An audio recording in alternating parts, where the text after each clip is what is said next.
తెలంగాణ జాగృతి అధ్యక్షురాలు ఎమ్మెల్సీ కవిత మరోసారి తమ పార్టీ పైన పూర్వాశ్రమంలో తమ పార్టీ బీఆర్ఎస్ పార్టీ అంటే బీఆర్ఎస్ పార్టీ నుంచి ఆమె సస్పెన్షన్కి గురైంది కనుక నేను పూర్వాశ్రమం అని చెప్తున్నాను. మళ్ళీ కనుక ఆమె బీఆర్ఎస్ పార్టీలో చేరితే మళ్ళీ మనం బీఆర్ఎస్ ఎమ్మెల్సీ అంటాం.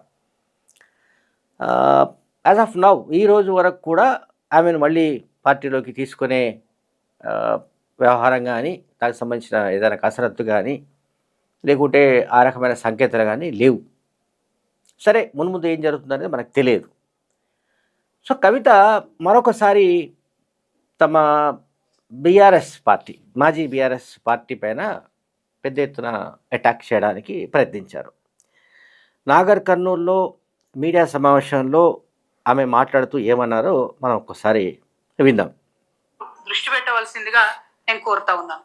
ఇవాళ తెలంగాణ జాగృతి జెండా ఎత్తి బయటకి బయలుదేరాల్సినటువంటి అవసరం ఏముంది అనేటటువంటి విషయంలో మీకు కొంత స్పష్టత నేను ఇవ్వదలుచుకున్నాను.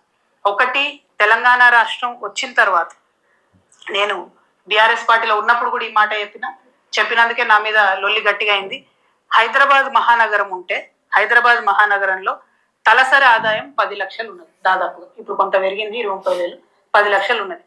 అదే హైదరాబాద్ పక్కన ఉన్నటువంటి వికారాబాద్ నాగర్ కర్నూలు చూస్తే 1,28,000 తలసరి ఆదాయం ఉన్నది. అంటే హైదరాబాద్ లో ఉన్న వాళ్ళకి 10 లక్షల ఇన్కమ్, ఇక్కడ ఉండేటటువంటి వాళ్ళకు 1,28,000 ఇన్కమ్ వస్తే తెలంగాణ వచ్చినాక అది మారాలి కదా, డిస్ట్రిబ్యూషన్ ఆఫ్ వెల్త్ జరగాలి కదా, ప్రతి ఒక్కరికి సమానమైనటువంటి అవకాశాలు రావాలి, సమానమైనటువంటి అభివృద్ధి జరగాలి. ఈ మాట నేను బీఆర్ఎస్ పార్టీలో ఉన్నప్పుడు కూడా చెప్పిన. బీఆర్ఎస్ పార్టీ నుండి నన్ను సస్పెండ్ చేసిన తర్వాత కూడా నేను అదే మాట చెప్తున్నా. అభివృద్ధి సరిసమానంగా జరగాలి, అవకాశాలు సరిసమానంగా రావాలి. అది మహిళలకా పురుషులకా అన్నది కాదు, అది బీసీలకా ఎస్సీలకా అన్నది కాదు, అది మైనారిటీలకా క్రిస్టియన్లకా అన్నది కాదు, ప్రతి ఒక్కరికి అవకాశం రావాలని చెప్పి డిమాండ్ చేస్తా ఉన్నా. అందుకే సామాజిక తెలంగాణ సాధన కోసం తెలంగాణ జాగృతి కట్టుబడి ఉంది, దానికోసం పనిచేస్తామనేటటువంటి నినాదంతో మేము బయలుదేరడం జరిగింది. అంతకు ముందైనా ఎప్పుడు చూసినా తెలంగాణ జాగృతి సంస్థ పుట్టినప్పటి నుండి ఇప్పటి వరకు కూడా దాదాపు 80-85% మా సంస్థాగతమైనటువంటి బాధ్యతలన్నీ కూడా ఎస్సీ ఎస్టీ బీసీ మైనారిటీ మహిళలకే ఇవ్వడం జరుగుతుంది. ఫ్యూచర్ లో కూడా మా ప్రాధాన్యతలు అట్లానే ఉంటాయి. సమాజంలో అందరూ బాగుండాలి, అందరం కలిసి ఉండాలనుకుంటాం. ముఖ్యంగా మేము జయశంకర్ గారు చెప్పినటువంటి ఫిలాసఫీతో పార్టీ సంస్థ పెట్టినటువంటి వాళ్ళం. जयशंकर साहब हमें हमेशा एक ही बात बताते थे कि हम जयशंकर साहब उस्मानिया यूनिवर्सिटी में काम करते थे. जब वो उस्मानिया यूनिवर्सिटी में काम करते थे, नीचे से ऊपर जाते जाते आधे बार नमस्ते करते थे, आधे बार सलाम करते हुए वो ऊपर जाते थे क्लासरूम में पहुंचने तक. लेकिन आते आते हालत ऐसा हो गया कि माइनॉरिटियों का रिप्रेजेंटेशन, चाहे वो गवर्नमेंट एम्प्लॉयमेंट में होने दीजिए, सियासत में होने दीजिए या किसी नॉमिनेटेड पोस्ट में होने दीजिए. సరే, ఓకే.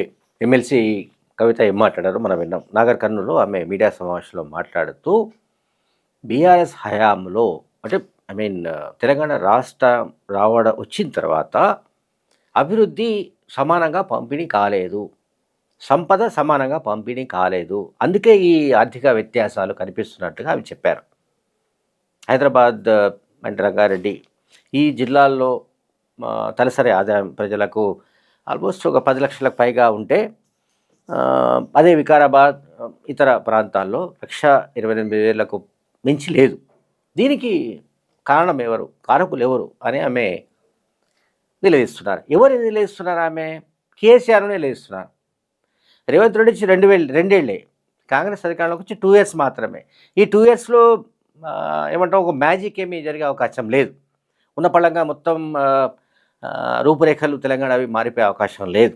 సో ఇక కవితనే చెప్తున్నారు. ఏం చెప్తున్నారంటే, తెలంగాణ రాష్ట్రం వచ్చిన తర్వాత అయినా సరే సామాజిక తెలంగాణ అనే కాన్సెప్ట్ అమలు కాకపోయిన కారణంగానే ఈ సంపద సరిసమానంగా డిస్ట్రిబ్యూట్ కాలేదు. అండ్ అంటే సమాజంలో ఉన్న అన్ని వర్గాలకు అన్ని అవకాశాలు లభించాలి, అట్లాగే అన్ని విధాలుగా వాళ్ళు అభివృద్ధి జరగాలి, కానీ అటువంటిది జరగలేదు అని ఆమె చెప్తున్నారు. కనుకనే తాను ఈ రకంగా పార్టీలో మాట్లాడితే తనను పార్టీ నుంచి సస్పెండ్ చేసినట్టుగా ఆమె చెప్పుకొచ్చారు. ఇక ఆమె ఏ రకంగా ముందుకు వెళ్తారు ఏమిటి అనేది వేరే విషయం. ఎందుకంటే ఆమె సీఎం కావాలనుకుంటున్నారు. ఆమె స్వయంగా చెప్పారు, నేను ఎందుకు సీఎం కాకూడదని ఒకసారి, నేను సీఎంను ఏదో ఒక రోజు అవుతానని ఒకసారి చెప్పుకుంటూ వచ్చారు. సో జన తెలంగాణ జాగృతి జనం బాట పేరిట జరుపుతున్న యాత్రల వల్ల మాత్రం ఆమె సీఎం అయ్యే అవకాశాలు లేవు.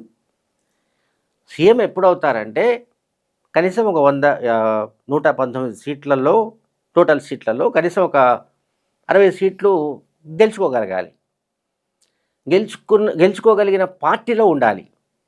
లేదా ఆమె సొంతంగా ఒక పార్టీ పెడితే ఆ పార్టీ తరఫున 60 మంది గెలవాలి.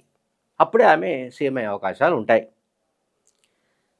మరొక పార్టీలో చేరితే మళ్ళీ బీఆర్ఎస్ చేరాలనుకుందాం, గెస్ సీఎం అయ్యే అవకాశాలు లేవు. అక్కడ సీఎం కోసం చాలామంది పోటీ పడుతున్నారు. సరే, కాంగ్రెస్లో ఆమె ఎంట్రీ జరుగుతుందా లేదా అనేది ఇంకొక అనూహ్యమైన సబ్జెక్ట్ అది. కానీ కాంగ్రెస్ పార్టీ అంత త్వరగా ఆమెను తీసుకునే ఛాన్సెస్ లేవు. లిక్కర్ మరకలు ఆమెపై ఉన్నాయి, లిక్కర్ స్కామ్ మరకలు ఉన్నాయి కనుక, జైలుకు వెళ్ళి వచ్చారు కనుక, ఆ కారణంతో కాంగ్రెస్లో చాలామంది అడ్డుపడే అవకాశాలు ఉంటాయి. అంత సులభంగా కాంగ్రెస్లో ఆమె ఎంట్రీ కష్టం. ఇక బీజేపీ, ఆమె మొదటి నుంచి బీజేపీకి వ్యతిరేకంగా ఉన్నారు. తాను జైల్లో ఉండగా బీజేపీలో బీఆర్ఎస్ పార్టీ విలీనం చేయడానికే ఒక కుట్ర జరిగిందంటూ ఆమె గతంలో ఆరోపించారు. సో అటువంటిప్పుడు అంటే బీజేపీని గట్టిగా వ్యతిరేకిస్తున్న కవిత బీజేపీలో చేరే అవకాశాలు లేవు. బీజేపీ బలం ఏంటో జూబ్లీహిల్స్ ఎన్నికల్లో మనం చూసాం, అండ్ పంచాయతీ ఎన్నికల్లో కూడా చూసాం. కనుక ఆమె బీజేపీలో చేరే అవకాశాలు ఆల్మోస్ట్ రూల్డ్ అవుట్.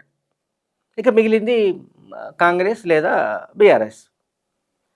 ఈ రెండు పార్టీల్లో ఏదో ఒక పార్టీలో చేరినా కూడా సీఎం పోస్ట్ అంత సులభంగా సునాయాసంగా ఆమెకు లభిస్తుందని అనుకోవడానికి కూడా లేదు. కానీ ఆమెకైతే సీఎం కావాలన్న ఒక లక్ష్యం అయితే ఉంది.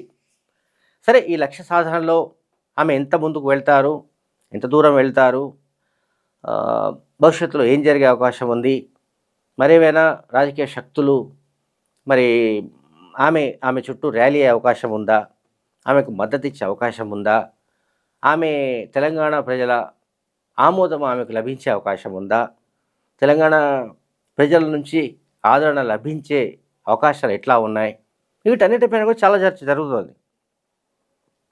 ఒకవైపు ఏమో ఇక రేవంత్ రెడ్డి అయిపోతే 2 ఏళ్లలో మన ప్రభుత్వం వస్తుంది, కేసీఆర్ ముఖ్యమంత్రి అవుతాడని కేటీఆర్ పదే పదే చెప్తున్నారు. ఇంకోవైపు నేనే సీఎం అవుతానని కవిత చెప్తోంది. కనుక కవిత అవుతారా, ఇంకెవరు అవుతారు, ఏమవుతారు, ఎట్లా అవుతారు, ఏంటి, అప్పటికి ఏం జరుగుతుంది ఏంటి మనకి ఎవరికి తెలియదు. బట్ ఆమె మాత్రం చెప్తున్న పాయింట్స్లో మాత్రం ఆమె ఇవాళ మీడియాలో ఇంకొక మాట కూడా చెప్పారు. బీఆర్ఎస్ హయాంలో పెద్ద ఎత్తున ఇసుక మాఫియా స్వైర విహారం చేసిందని చెప్తోంది. సో దీనికి బీఆర్ఎస్ పార్టీ వాళ్ళు జవాబు చెప్పాలి, బీఆర్ఎస్ పార్టీ నేతలు చెప్పాలి. ఎవరు చెప్తారో మనకు తెలియదు, కేటీఆర్ చెప్తారా, కేసీఆర్ చెప్తారా, ఎవరు చెప్తారో తెలియదు.